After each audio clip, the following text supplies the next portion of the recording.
પંચાયત સમાચાર 24 માં આપનું સ્વાગત છે। દાહોદ શહેરના હનુમાન બજાર વિસ્તારમાં આવેલા એક ખંડેર મકાનમાં બપોરના સમયે અચાનક આગ ફાટી નીકળતા દોડધામ મચી ગઈ હતી।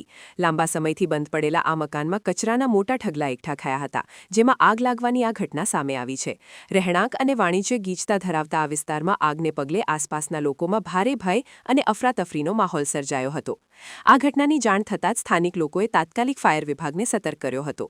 માહિતી મળતાની સાથે જ દાહોદ નગરપાલિકાની ફાયર બ્રિગેડની ટીમ તાત્કાલિક ઘટના સ્થળે દોડી ગઈ હતી અને સતત પાણીનો મારો ચલાવીને આગ પર સંપૂર્ણ કાબૂ મેળવ્યો હતો। રાહતની વાત એ છે કે આ દુર્ઘટનામાં કોઈપણ પ્રકારની જાનહાનિ કે મોટી નુકસાની નોંધાઈ નથી। ફાયર કર્મીઓએ સ્કાયલિફ્ટ સહિતના સાધનોની મદદથી ગણતરીના સમયમાં જ પરિસ્થિતિને નિયંત્રણમાં લઈ લીધી હતી। પ્રાથમિક તપાસમાં એવું અનુમાન લગાવવામાં આવી રહ્યું છે કે કચરાના ઢગલામાં કોઈ તણખલો પડવાને કારણે આ આગ ભભૂકી ઉઠી હશે। જો કે આગ લાગવાનું ચોક્કસ કારણ જાણવા માટે સંબંધિત તંત્ર દ્વારા વધુ તપાસ હાથ ધરવામાં આવી છે। આ ઘટના બાદ બંધ અને જર્જરિત મકાનોમાં ગેરકાયદેસર રીતે એકઠા થતા કચરાના યોગ્ય નિકાલની વ્યવસ્થા અંગે સ્થાનિક પ્રશાસનની કામગીરી પર પણ સવાલો ઊભા થયા છે।